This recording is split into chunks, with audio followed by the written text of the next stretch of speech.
ज्यादा नहीं पढ़ता मैं इंग्लिश। होता है कंपाउंड सेंटेंस कुछ इंग्लिश में वर्ड याद आ रहा हो तो?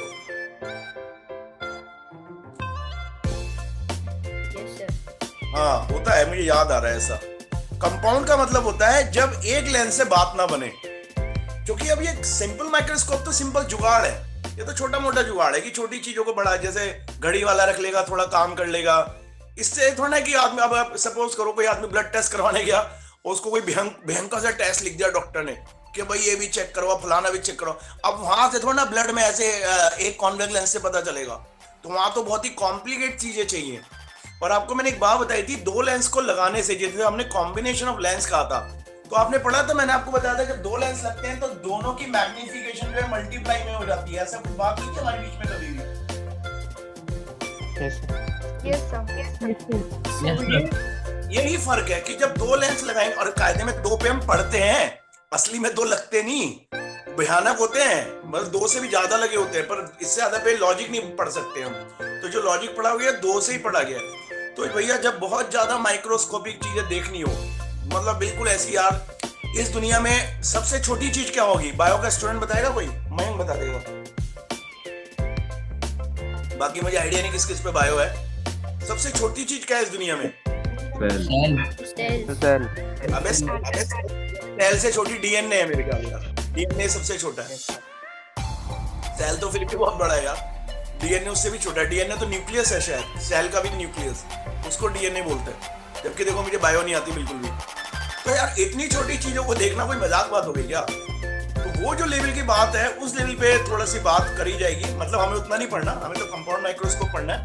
तो अगर कंपाउंड माइक्रोस्कोप की हेडिंग डाली जाए, आराम से इसको पढ़ा जाए, कंपाउंड माइक्रोस्कोप, ठीक है जी। तो सबसे पहले आप लिखेंगे कंपाउंड माइक्रोस्कोप,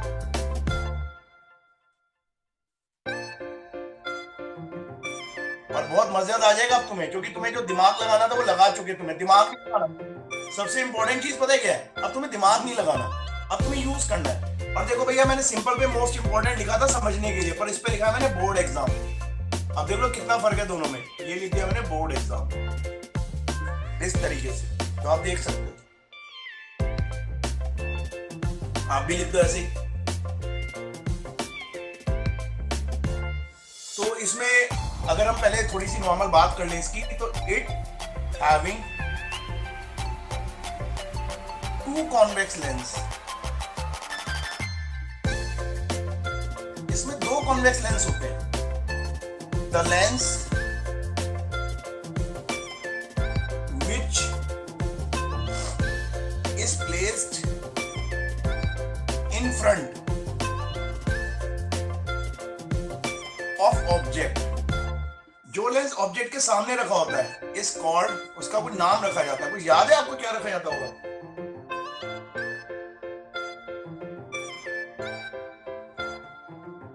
शायद आपने सुना नहीं है।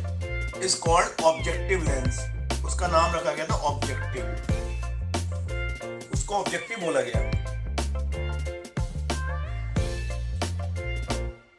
इज कॉल्ड ऑब्जेक्टिव लेंस, ठीक है जी।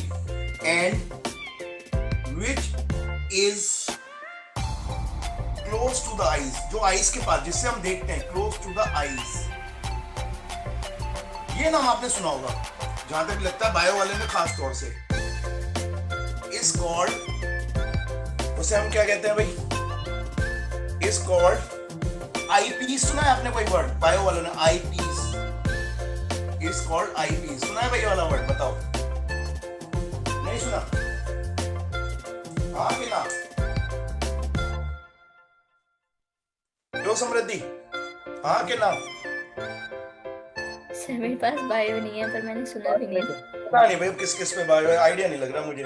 बहुत लोगों पे है, अभी किस किस के पास हो सकती है पता नहीं। बहुत मेरे पर मैथ्स है, पर मैंने ये सुना है। सुना है आईपीएस, सुना है मैथ्स के बावजूद सुना है अर्शनी, ठीक है। अच्छा बायो वाले कौन है? एक आधा नाम तो बता दो यार, कम से कम याद रहे मुझे आगे। क्या दिक्कत है? किस पे और बायो? सर आरजू। आरजू पे बायो है। ये वाला आईपीएस का यस सर। ये कभी कभी टीचर बता देते हैं, लैब में लेते हैं, कई बार नहीं बताते, तो ठीक है जी। अब ये तो इसकी छोटी सी कहानी हो गई। अब इनकी फोकल लेंथ ज्यादा रखी जाती है, कम रखी जाती है, तो वही है कि आपको मैग्निफिकेशन सबकी चाहिए। क्योंकि आपको इनसे देखना है वो ठीक। अच्छा, एक चीज रह गई है कि वो जो हमने सिंपल माइक्रोस्कोप को उस पे नहीं देखा अभी, फार पॉइंट पे। तो कंपाउंड माइक्रोस्कोप का 25 वाला खत्म करते हैं, फिर सिंपल माइक्रोस्कोप का फार पॉइंट पढ़ेंगे, तो कंपाउंड का भी फार पॉइंट, सबके 2-2 पॉइंट पढ़ने हैं कि पहले नजदीक का देखो फिर दूर वाला देखो। तो अभी नजदीक वाला कर लेते हैं जिससे सबसे पहले। तो मैं सोचा जरा बोर्ड का क्वेश्चन करवा ही दूं। अब जरा फिगर तभी बनाना जब मैं बना लूं, क्योंकि अगर गलती हो गई तो सही कर सकते हो आप। मैं आपको लॉजिक सिखाऊंगा बकायदा, इस बात का ध्यान रखना, बिल्कुल लॉजिक ध्यान से कैसे लेके चलना है। सबसे पहले एक आपको लेंस लिया जाएगा कंपाउंड में, इसका अपर्चर छोटा होता है, यानी ये छोटा लेंस होता है, ज्यादा बड़ा नहीं रखा जाता, ठीक है। क्योंकि ऑब्जेक्ट पास, माइक्रोस्कोप में तो पास में रखा है, दूर से तो ऐसा है नहीं कि मून से लाइट आ रही है, बहुत दूर से बहुत सारी लाइट चाहिए, ऑब्जेक्ट पास में ही है। तो ये आपका लेंस हो गया। अब प्रॉब्लम ये है कि जो दूसरा लेंस है आई पीस, वो बड़े अपर्चर का बनाया जाता है। तो आपको सेट ऐसे करना है कि इससे थोड़ा सा बड़ा ऊपर, थोड़ा सा नीचे। तो अगर मैं थोड़ा सा ऐसे ले लूं, ये पॉइंट आपको दिख रहा हो, मैं एक ऐसी लाइन ड्रॉ कर लूं, तो इतनी तो ऊपर और इतनी नीचे, नीचे की ज्यादा बना दी मैंने, ठीक है जी। तो ये लेंस ऐसे बनेगा,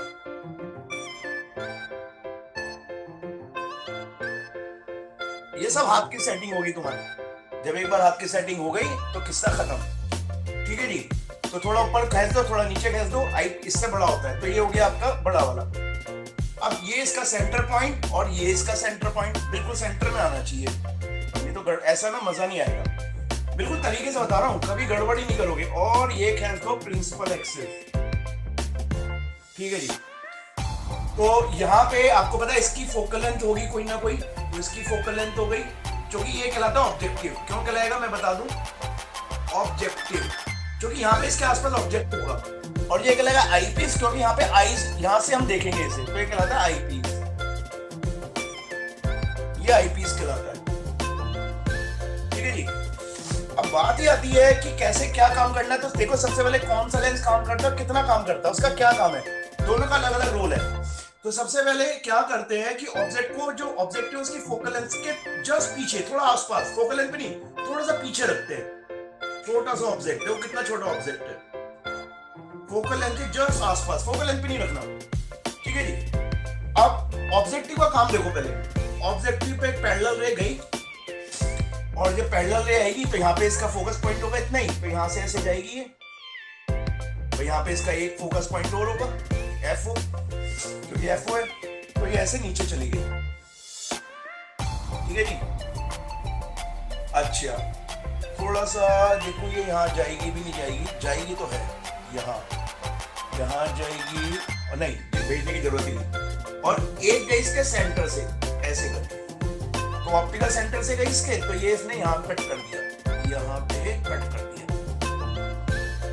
बताओ ये बात क्लियर है आपको? नहीं है इतनी बात, इसमें तो कोई मैंने कुछ करा ही नहीं, तो बहुत बार कर चुके हम लोग, बोलो भाई। Yes sir. अच्छा, एक चीज और, तुम बियॉन्ड F समझ सकते हो, तो ये 2F और F के बीच में कहीं रखी हुई है, तो ये लेंथ थोड़ा सा बड़ा करके दे देगा, बहुत थोड़ी सी बड़ी करेगा यहाँ पे, और यहाँ ये इमेज बन जाएगी रियल ऐसे।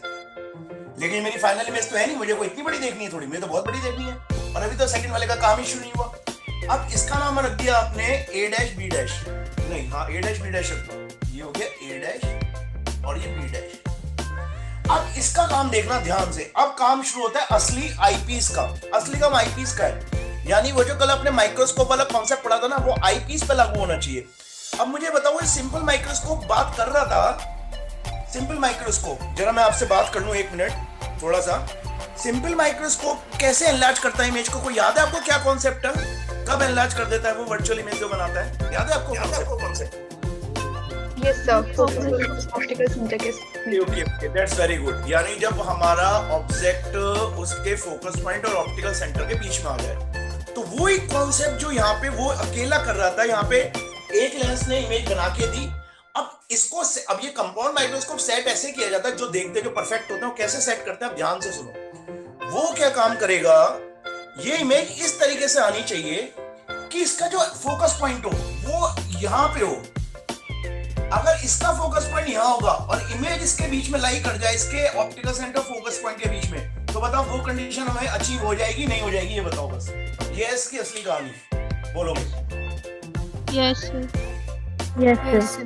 तो इसका मतलब ये है कि अगर तुम्हारे सामने कंपाउंड माइक्रोस्कोप दे दिया जाए तो तुम नहीं देख पाओगे एकदम। ये बहुत सेटिंग की काम है कि इस तरीके से सेट करा जाए कि वो जो ऑब्जेक्ट की इमेज है वो आईपीस के फोकस पॉइंट और ऑप्टिकल सेंटर के बीच में है। आपको कैसे करेगा क्या? अब देखो क्या करेगा। जब ये वाला ऑब्जेक्ट जो कि आपने कॉम्बिनेशन पे न्यूमेरिकल करे हैं बहुत सारे, ये ऑब्जेक्ट इसके लिए, ये इमेज, सॉरी नॉट ऑब्जेक्ट, ये इमेज इस लेंस के लिए कैसे वर्क करेगी बताओगे? कैसे वर्क करेगी इसके लिए? सर ऑब्जेक्ट की तरह करे इसमें तुमने बहुत न्यूमेरिकल करे हैं यार, वर्चुअल ऑब्जेक्ट बन जाती है। अब इसकी कहानी देखना भाई साहब। इसकी कहानी ये है कि यहां से एक रे तो अब रे तो हर पॉइंट से जाती है, हम तो दो की बात कर लेते हैं, रे तो पता नहीं कहां से जाएंगी। एक रे जाएगी इसके पैरेलल, हम एक की बात कर लेते हैं, और एक रे जाएगी इसके ऑप्टिकल सेंटर की तरफ ऐसे करके। जो पैरेलल जाएगी, क्योंकि इसका अगर एफ इधर है तो एफ इधर भी होगा, तो वो इसके एफ से ऐसे पार हो जाएगी, ऐसे करके, ऐसे करके पार हो जाएगी, ये ऐसे। तो ये तो रियल पार्ट हो गया, ठीक है जी। ये आपने एरो बना दिया ऐसे करके, और जो ऑप्टिकल सेंटर से जाती है वो सीधी चली जाएगी ऐसे करके। तो अब आप ये देखो, जो यहां तो कुछ होना नहीं क्योंकि तो सीधी निकल गई। अब अगर इसे वर्चुअली आगे पहुंचाया जाए इस तरीके से देखो, और ये आगे पहुंचाया जाए नहीं, तो क्या ये आपस में कहीं कट करेंगी? नहीं करेंगी, ये बताओ। Yes sir. Yes sir. अब इन्होंने कहां कट करा, ध्यान से सुनो। इन्होंने जब कट करा तो यहां पे उस आईपीस ने, अब देखना काम हुआ क्या, गौर से देखना। जो चीज छोटा सा ऑब्जेक्ट था तुम्हारा, इसने यहां इमेज भेजी, इसने कहां भेज दी? यहां पे, और जो कि डॉटेड ही दिखाई जाएगी क्योंकि वो अपना काम वर्चुअली कर रहा है। ये इमेज बनी ए डबल डैश और बी डबल डैश। तो अब बताओ, वो जो छोटा सा ऑब्जेक्ट होगा वो बहुत थोड़ा छोटा बड़ा दिखाई दिया है, बहुत बड़ा दिखाई दिया? ये बताओ। बहुत बड़ा। बहुत बड़ा बना देगा ये मतलब कई हजार गुना बड़ा कर देता है इस चीज को। तो अब इसमें एक लेंस हमने दो यूज करे, असली में तो पता नहीं कितने सारे कॉम्बिनेशन तैयार होते हैं। तो यहाँ पे और चीज एक देखने वाली बात ये है कि जो ए बी की इमेज है, ए डैश बी डैश, वो हर हालत में इसके ऑप्टिकल सेंटर और फोकस पॉइंट के बीच में आनी ही चाहिए। तो जो फोकस पॉइंट है बाद में लिखना, पहले आपकी इमेज बन जाए उसके बाद लेफ्ट साइड में लिखना। इस इमेज की खास बात कैसे होगी, क्योंकि पहला केस क्या है मैं लिख भी दूं यहाँ पे। First case, image is at, पहली इमेज हम कहां बनाएंगे बताओ? पहली इमेज हम कहां बना के चेक करते हैं हमें कौन सी लीस्ट डिस्टेंस। तो हम कहेंगे when the image is at, short में लिख रहा हूं डी, डी का मतलब ही होता है लीस्ट डिस्टेंस। अब आप जब परफेक्ट हो गए तो बार बार इतना लंबा चौड़ा नाम क्यों लिखना? तो इसमें आप हेडिंग डाल लो कि इमेज भैया लीस्ट डिस्टेंस पे बना रहे हैं हम लोग, कहीं भी डाल दो, चाहो तो नीचे ऊपर कहीं भी, कि ये इमेज लीस्ट डिस्टेंस वाली है, ठीक है जी। अब यानी यहाँ पे आपकी आईज रखी होगी, यहाँ से आदमी ऐसे ऐसे देखा ना आपने, कभी मौका पड़ा हो, ऐसे आदमी माइक्रोस्कोप में देखता है, नीचे ब्लड सेल होता है लैब में, और वो ऊपर से ऐसे करके देख रहा होता है। आईपीएस ऊपर नीचे मूव कर सकता है, ध्यान रखना। ऑब्जेक्टिव मूव नहीं करता, एक रोड ऐसे मूव करती है ऊपर नीचे, देखा कभी आपने इस तरीके से? जब ऐसे ऊपर नीचे करते हैं तो वो ऊपर नीचे आईपीएस मूव कर सकता है, ठीक है जी। तो बेसिकली आपकी जो आईज है वो कहाँ पे है? हम कह देते हैं आपकी ये आईज है, ये वाली, यहां से आप इसे देख रहे हैं, दैट इज कॉल्ड ऑब्जर्वर, ठीक है जी। तो ऑब्जेक्ट के सामने जो है ऑब्जेक्टिव, जो आई के सामने जो ऑब्जर्वर की आईज है वहां पे आईपीस कराएगा। तो बिल्कुल आईज उसके क्लोज में ही होती है, ये तो हमने ऐसे बना दिया। तो जो आईपीस से डिस्टेंस बना इमेज का, ये वाला, इसे कहते हैं D, that is called D. ये डी पे बनी इमेज। अभी मैं सारी बात एक साथ नहीं बनाऊंगा, अभी तो आपसे इमेज बन जाए सही से, सही तरीके से, वो बड़ी बात है। मैं चाहता हूँ विदिन, क्योंकि भगने की जरूरत नहीं है, 2 मिनट्स में देखो ड्रॉ करके, बना पाओगे? नहीं बना पाओगे, फिर जब प्रैक्टिस करोगे तब बनेगी। लेकिन जो रट्टा मारेगा उससे नहीं बनेगी। जो कहानी जिसको याद है कि कहाँ ऑब्जेक्ट रखा एफ से पीछे, फिर ये इमेज बनाएगा, फिर वो फोकस पॉइंट से जाएगी। एफ का नाम बाद में रखना जब इमेज बन जाए। लेंस दोनों सही बनते नहीं पहली बार में किसी से, एक बहुत बड़ा बना देगा, कोई एक छोटा, तो ये थोड़ा ध्यान रखना है। और मुझे बना के बोलो ईमानदारी से कि सर हमसे बन गई, और ना बने तो कोई दिक्कत नहीं, दोबारा बना सकते हो देख के। अब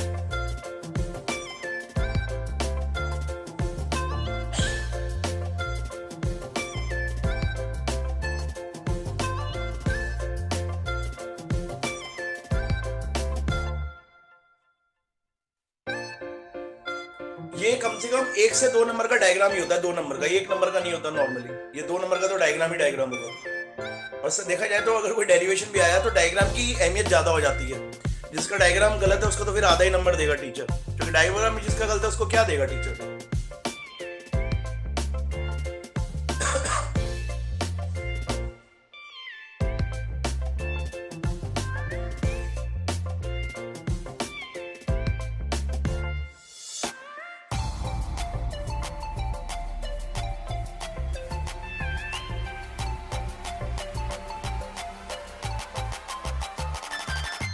आई थिंक बिल्कुल क्लियर इमेज नजर आनी चाहिए आपको।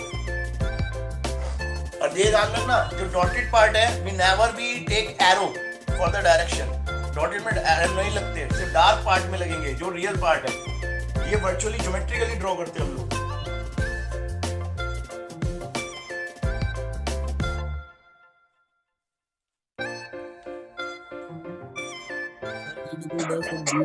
को भी डॉटेड रखना हमेशा। वर्चुअल है ना, तो ये बनाते हैं वर्चुअल केस रहा है। इस इमेज की खास बात ही पता है क्या, यहाँ पे लिख देता हूँ, ये अलग ही केस है। ये यहाँ पे लिखता हूँ मैं इसकी खास बात। इमेज जो है पहली बार ऐसा हो रहा है कि इमेज इज वर्चुअल है, तो वर्चुअल पर कैसी बन रही है, इन्वर्टेड। नॉर्मली होता है रियल इन्वर्टेड, लेकिन यहाँ पे ऑटोमेटिकली ऐसा कॉम्बिनेशन है कि इमेज तो वर्चुअली बनेगी पर इन्वर्टेड बनेगी। आप कहोगे सर हम देखेंगे कैसे, तो हमारी आईज उसको देख लेती है रेटिना में कन्वर्ट करके। रेटिना की अपनी एक कंडीशन होती है, उसको इन्वर्ट करके देख लेती है।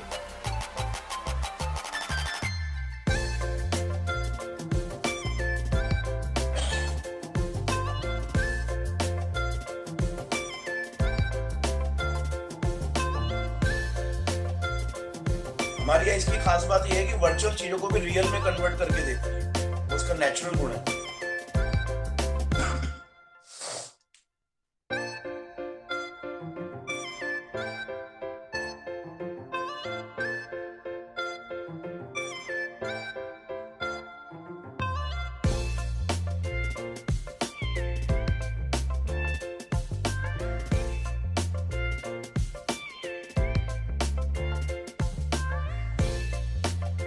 आई थिंक आपको ड्रॉ करते समय दिख रहा होगा कि यार ये रे तो सीधी नहीं गई, ये तो ऐसी चली गई।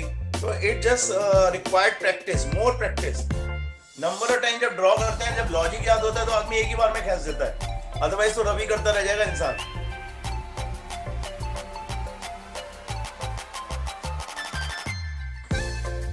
और कोशिश करना, मेरा कई बार नहीं आ पाया आपको दिखाने की, चुके मुझे बड़ी इमेज बनानी पड़ी।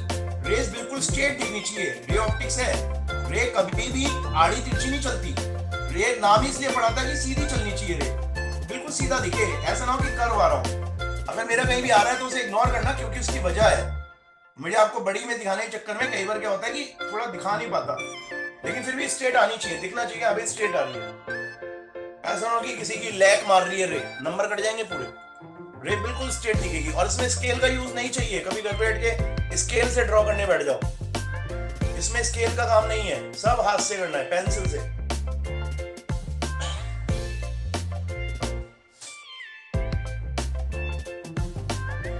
क्या कहते हो, क्लियर है?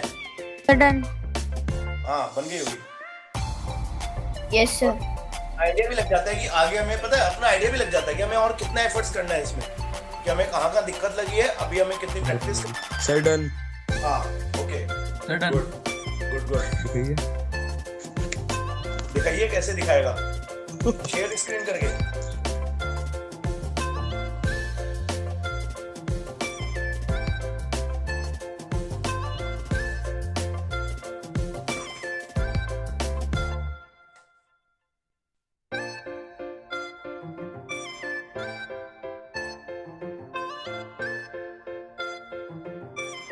बताओ क्या कहते हो, चलें क्या कुछ आगे इसमें? अभी है थोड़ा डिस्कस करना है। सर हो गया। यस ऐसी कोई टेंशन वाली बात नहीं है, इसको आप अभी दोबारा भी देख के कर सकते हो, अब तो कोई प्रॉब्लम ही नहीं है, आपको आराम से देख के कर सकते हो। चलो आगे चलूंगे थोड़ा। Yes sir. हाँ तो देखो एक चीज, एक मेरी बात सुनो। पहली बात तो प्रॉब्लम आई होगी, ऐसा कुछ नहीं, तो परेशान नहीं होना। ऐसा तो ना कि ये डायग्राम को हिंदुस्तान छोड़ के भग जाएगा आज। इसको बस एक बार घर पे क्लास के बाद बना के देख लो, कभी कल दिन में एक बार ड्रॉ करके देख लो, 2-3 बार बना ली, हाथ सेट हो गया, टेंशन फ्री।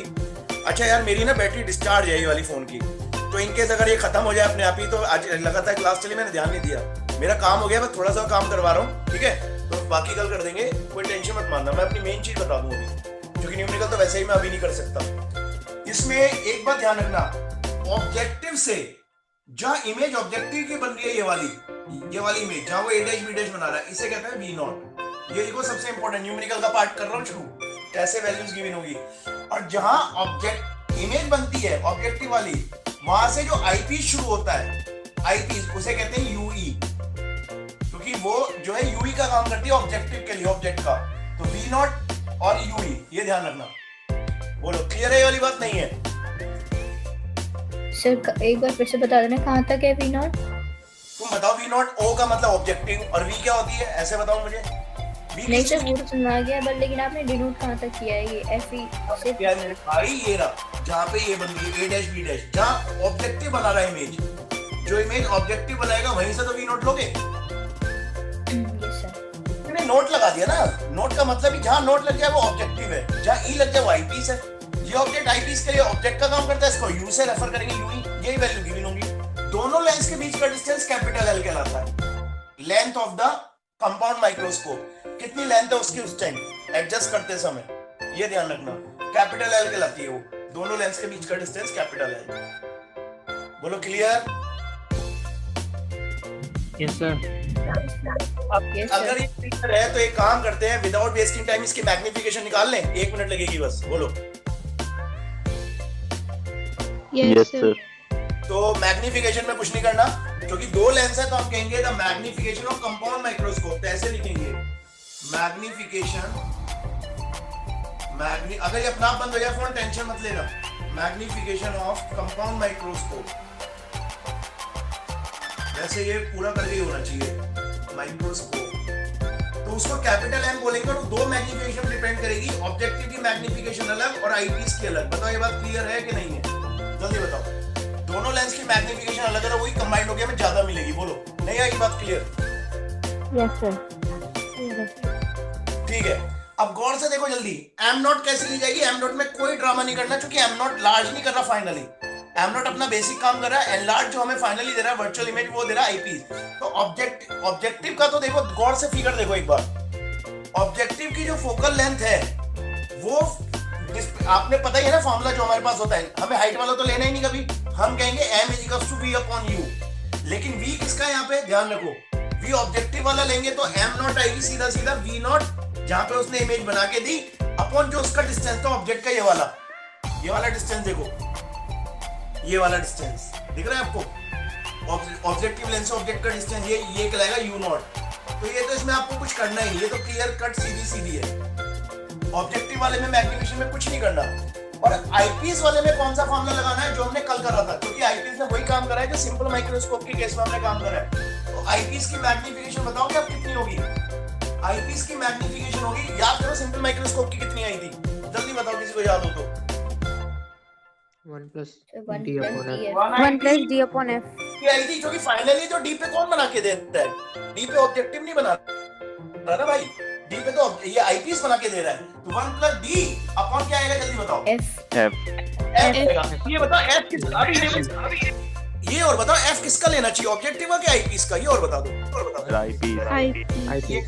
बस, तो अब आपको फॉर्मूला कहाँ निकाला आपने तो दोनों को यूज कर लिया बस, ये ना, तो आप लिखेंगे me की जो आपके पास आएगी me बराबर 1 plus d upon fe, ये आपको डायरेक्ट फॉर्मूला लिखना है। तो जो कंबाइंड वाली आई वो कितनी आई, तो अभी पहले आप दोनों लिख लो आराम से, फिर बात करते हैं, पहले दोनों लिखो ऐसे, इसलिए मैंने बोला आपको फॉर्मूले यूज करने हैं बस, अब आपका काम हल्का हो जाएगा।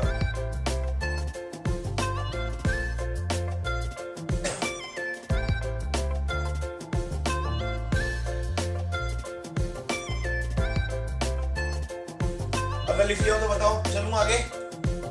Yes sir. ऑब्जेक्टिव जो बना के देगा वो देगा v not upon u not, और जो आईपीस काम करेगा वो होगा v1 plus d upon fe। ध्यान रखना मेरी एक बात, एनसीआर ये इसके न्यूमेरिकल इस चैप्टर के सारे एनसीईआरटी से आते हैं बोर्ड में सारे क्वेश्चन, तो जो एनसीईआरटी फॉर्मूला फॉलो करती है इसी फॉर्मूले पे न्यूमेरिकल करने हैं, मोस्ट इंपोर्टेंट लिख लो इस पे, सारे न्यूमेरिकल इसी से करने हैं, न्यूमेरिकल न्यूमेरिकल के लिए यही फॉर्मूला लगेगा। आपको वी नॉट यू नॉट निकालनी होंगी या गिवन होगी, जो भी होगा, फोकल लेंथ वगैरह गिवन होती है। तो न्यूमेरिकल पर्पस से 3 नंबर का न्यूमेरिकल आएगा कम से कम, यही फॉर्मूला लगाना है। बोलो okay. Yes, sir. Yes sir. अच्छा, अब मेरी गौर से एक बात सुनो, थोड़ी देर आराम से। ये बताओ कि ऑब्जेक्टिव का कुछ तो रोल है ही, ऐसा तो है नहीं वो बेकार पड़ा बेचारा। लेकिन क्या इस मामले में ऑब्जेक्टिव की फोकल लेंथ आ रही है? No, sir. नहीं आ रही। तो ये कैसे पता चलेगा कि कंपाउंड माइक्रोस्कोप बनाते समय ऑब्जेक्टिव की फोकल लेंथ बड़ी रखें छोटी रखें? क्योंकि आईपीस की तो पता चल रही है, आईपीस की फोकल लेंथ बड़ी रखें कि छोटी रखें, ये बताओ एम बढ़ाने के लिए, जल्दी बताओ। छोटी सब छोटी। छोटी रखें। अबे लेकिन ऑब्जेक्टिव की कैसे रखें भाई, ये तो बड़ा कंफ्यूजन हो गया। तो उन्होंने कहा कि यार इस मामले को थोड़ा सा हम अप्रोक्सीमेशन में बात करें जिससे हमें ऑब्जेक्टिव भी दिखाई दे जाए। तो न्यूमेरिकल इससे ही करना है इस मामले को, लेकिन ऑब्जेक्टिव को चेक करने के लिए चूंकि आपको डेरिवेशन अगर आया तो वो कह देगा ऐसा फॉर्मूला लाओ भाई। तो इस मामले को लाने के लिए वो क्या करता है, ध्यान से सुनो। वो ये कहता है, गौर से देखना, जो ये जो यू नोट है, क्योंकि हमें ऑब्जेक्टिव की देखनी है ये वाली, जहां पे बल्कि मैं डायरेक्ट फॉर्मूले में लिख रहा हूं, गौर से देखो। वो कहता है जो वी नोट है ना, ये लगभग जब एडजस्ट करते हैं डी के लिए तो लगभग आईपीस से ज्यादा दूर नहीं होती, यानी अप्रोक्सीमेट आईपीस के इक्वली मान के चले अगर, तो वो कहता है, यहां ध्यान से सुनो, कहता है वी नोट को अप्रोक्सीमेट कंपाउंड की लेंथ के इक्वल लेके चलो, लगभग, ऐसा नहीं थोड़ा गैप है, कहते हैं अप्रोक्सीमेट लेके तो चलो थोड़ा सा, क्या हो सकता है ज्यादा गैप ना आ रहा हो। तो अगर वी नोट को अप्रोक्सीमेट एल के इक्वल लिया जाए और जो यू नोट है वो यू नोट आप देखो, वो कहता है कि ये लगभग ऑब्जेक्ट फोकस पॉइंट के आसपास रखा गया है, तो कहता है लगभग यू नोट को हम ऑब्जेक्टिव की फोकल लेंथ के आसपास ले लें, अप्रोक्सीमेट कह रहा है वो इस बात को। और माइनस लगाना लगा लो, हालांकि माइनस न्यूमेरिकल में नहीं लगाता इसमें कहीं भी, क्योंकि सिर्फ मैग्नीट्यूड चाहिए, सिर्फ फॉर्मूले के फॉर्म में माइनस का एफ नॉट। इस बात को दोबारा सुन लो, सब अप्रोक्सीमेशन पे चल रहा है, इसलिए इससे कभी न्यूमेरिकल नहीं निकाले गए, एनसीईआरटी कभी इस मामले को फॉलो नहीं करती। लेकिन ऑब्जेक्टिव फोकल लेंथ देखने के लिए वो कह रहा है थोड़ा अप्रोक्सीमेशन पे बात करते हैं। कहता है अगर ये डिस्टेंस लगभग इतना हो कि आईपीस के लगभग पास में पड़ा हो, तो कहता है एल को अप्रोक्सीमेट वी नॉट के इक्वल रख के देखो, और ऑब्जेक्ट क्योंकि एफ के बिल्कुल पास रखा जाता है तो यू नॉट को माइनस का एफ नॉट रख के देखो, ठीक है। तो कहता है जरा मैग्निफिकेशन पे एक बार गौर आजमाओ, तो यहाँ मैग्निफिकेशन देखो कितनी है, एम, वी नॉट आपका हो गया लगभग एल के इक्वल जो लेंथ है, यू नॉट हो गया माइनस का एफ नॉट, माइनस लगा दिया, हालांकि कोई जरूरत नहीं है, 1 plus D upon F E. तो कहता है इस मामले से एक जानकारी मिल जाती है, क्या जानकारी मिली, गौर से देखो, इस मामले से ये जानकारी मिली कि दोनों की फोकल लेंथ में से कौन सी बड़ी रखी जाएगी, ये बताओ, या दोनों की छोटी रखनी चाहिए फोकल लेंथ, ये बताओ, क्या दोनों की फोकल लेंथ छोटी रखें या किसी एक को बड़ा रखें, बोलो। किसी को बड़ी नहीं चाहिए, किसी को बड़ा नहीं रखना, दोनों इनवर्सली आ रही है एम के, देखो दोनों ही कैसी आ रही है इनवर्सली, क्योंकि ये माइनस तो यहाँ लिखा जाएगा ना, इस माइनस की कोई वैल्यू नहीं है, तो इमेज को बता रहा है कि फाइनल इमेज कैसी बन रही है, बताओ, इरेक्ट है कि इन्वर्टेड है, ये बताओ। इन्वर्टेड है, ध्यान रखो, अरे मेरी बात सुनो, कंपाउंड माइक्रोस्कोप के किसी भी मैग्निफिकेशन में प्लस माइनस नहीं रखे जाते, सिर्फ मैग्नीट्यूड रखा जाएगा वहां मैग्निफिकेशन पे। यहाँ माइनस इसलिए आ गया क्योंकि फाइनली इंटरप्रेट ये बता रही है कि इमेज जो इन्वर्टेड है, इसका कोई रूल ही नहीं, मैं 2 मिनट के लिए माइनस हटा ही देता हूँ, लोग हट गया माइनस। अब मुझे बताओ एम बढ़ाने के लिए एफ नॉट कैसी रखूं, बढ़ाऊं या छोटी करूं? छोटी सर, छोटी दोनों छोटी रखी जाती है यार, तो आप इसे ऐसे करके लिखो, if V nought approximate L, U nought approximate minus का एफ नॉट, माइनस का मतलब से उससे है इन्वर्टेड इमेज से, तो कोई फर्क नहीं पड़ता। लेकिन प्रूफ कई बार वो ऐसे करता है कि ऐसे फॉर्मूला दे देगा, ये प्रूफ करके दिखाओ, इसका कोई यूज नहीं होना इसके बाद, जैसे वैसी बस डेरी ऑब्जेक्ट की फोकल लेंथ देखने के लिए बात हो रही थी। तो इसको लिखो, इसके बाद इसका लिखूंगा फोकल लेंथ कैसी होनी चाहिए, क्वेश्चन आएगा, पहले बता दूं, इस पे आया हुआ है कि दोनों की फोकल लेंथ कैसी होती है। तो इस अप्रोक्सीमेशन का यूज था सिर्फ इस बारे में पता करना कि भाई ऑब्जेक्टिव की फोकल लेंथ पे क्या फर्क पड़ेगा, ये उसकी कोई वैल्यू नहीं, क्या तो उसकी वैल्यू है, पता चला कि उसे छोटा रखना है। तो V nought approximate L, U nought approximate minus का एफ नॉट, ये आपने वैल्यू रख दी, इक्वेशन रख दो, इसको तो ए रखो क्योंकि सबसे इंपॉर्टेंट है, इसको बी डाल दो, इस इक्वेशन को लिख दो बी। अगर कहो तो आगे एक लाइन लिख दूं, आगे लिख दिया हो तो जल्दी बताओ। Yes, sir. यस तो सर, ध्यान से सुनो, पूछी जाएगी ये वाली बात, तो आप कहेंगे टू इंक्रीज, ऐसे पूछा जाता है सब्जेक्टिव में 1 मार्क्स में, to increase the magnification of compound microscope की मैग्निफिकेशन को बढ़ाने के लिए द फोकल लेंथ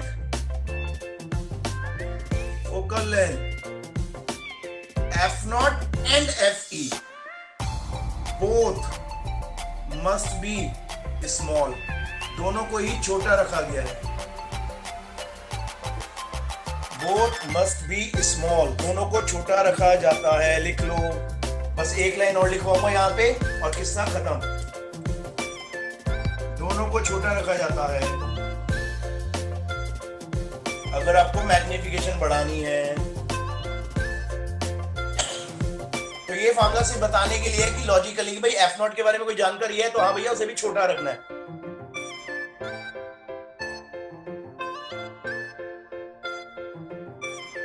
लिख लिया हो तो बताओ। Yes Yes. Yes, sir. लिख लिया। अब मेरी बात ध्यान से सुनो, लेकिन क्या दोनों की फोकल लेंथ इक्वल रखी जाती है? दोनों की इक्वल तो होती नहीं, आईपीस की अलग होती है, ऑब्जेक्टिव की अलग होती है, दोनों छोटी है, तो कोई एक बड़ी होगी कोई छोटी होगी। तो इसमें नेक्स्ट लाइन में लिख लो, comparatively eyepiece focal length is slightly greater than objective, objective से थोड़ी बड़ी रखी जाती है आईपीस को। लिख लो नेक्स्ट लाइन में, अगर पूछ ले comparatively eyepiece having slightly greater than the focal length than the objective, थोड़ी सी बड़ी रखी जाती है ऑब्जेक्टिव से।